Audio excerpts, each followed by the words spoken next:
நம்ம டெய்லி லைஃப்பில் யூஸ் பண்ணுற சில வேர்ட்ஸ் இது இங்கிலீஷில் தெரிஞ்சால் நல்லா இருக்குமே அப்படின்னு நினைப்போமா. அந்த மாதிரி வேர்ட்ஸ் இன்றைக்கி பார்ப்போம்.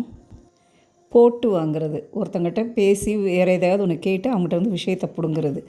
அதுக்கு வந்து இங்கிலீஷில் பார்ட்டர்.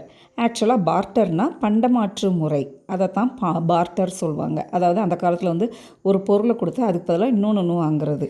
இதுவே ஸ்லாங்காக யூஸ் பண்ணதில் என்ன என் வாயை கலர்றியா, என்கிட்ட போட்டு வாங்குறியவோ அப்படின்னு சொல்கிறதுக்கு நம்ம இந்த பார்ட்டருங்கிற வேர்டு யூஸ் பண்ணலாம்.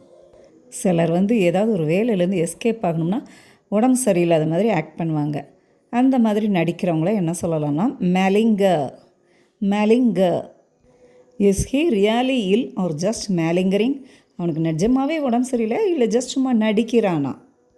சிலர் வந்து மிரட்டினாலே என்ன ஆயிடுவாங்க, அடங்கி போயிடுவாங்க. இந்த மாதிரி அடங்கி போகுதல், இதுக்கு வந்து இங்கிலீஷில் என்ன சொல்லலாம்னா cow down. The protesters refuse to be cow down by the military's presence. அதாவது போராட்டம் பண்ணுறவங்க, போராட்டக்காரர்கள் மிலிட்ரி இருந்தாலுமே அடிபணிய மறுத்துட்டாங்க. குழந்தைகளெல்லாம் முதுகில் வச்சு உப்பு மூட்டை தூக்குவோமா, அதை என்ன சொல்லலாம்னா piggy back. The child enjoys piggy back rides. குழந்தை அந்த உப்பு மூட்டை தூக்கி விளையாடுற விளையாட்டை ரொம்ப நல்லா என்ஜாய் பண்ணுறாங்க. வீட்டிலலாம் சுவரில் இல்லை கதவில் சில நேரங்களில் பார்த்திங்கன்னா சின்ன ஒரு இடுக்கு மாதிரி சந்து மாதிரி இருக்கும். அதை இங்கிலீஷில் என்ன சொல்லலாம்னா crevices. Dust off all the particles from the crevices. அந்த இடுக்கில் சந்துக்குள்ளே இருக்கிற தூசியெல்லாம் தட்டி எடு. ரொம்ப கேர்லெஸ்ஸாக ஏதாவது ஒன்று பண்ணிட்டா சொல்லுவோம், சொதப்பி வச்சிட்டீல அப்படின்னு சொல்லுவோமா. அந்த சொதப்பல், இதுக்கு இங்கிலீஷில் என்ன சொல்லலாம்னா ஸ்லிப் அப்.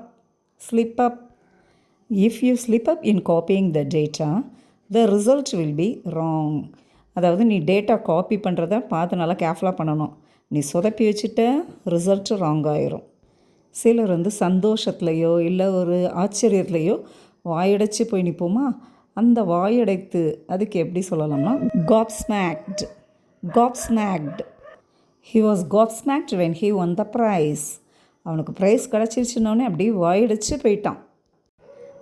என்ன வியர்ஸ், இன்றைக்கி பார்த்த வீடியோவில் உங்களுக்கு எந்தெந்த வேர்ட்ஸ் நியூவாக இருந்துச்சோ அதை வச்சு நீங்களே ஒரு சென்டென்ஸ் ஃப்ரேம் பண்ணி காமெண்ட் பாக்ஸில் காமெண்ட் பண்ணுங்கள். ஓகே, பாய்.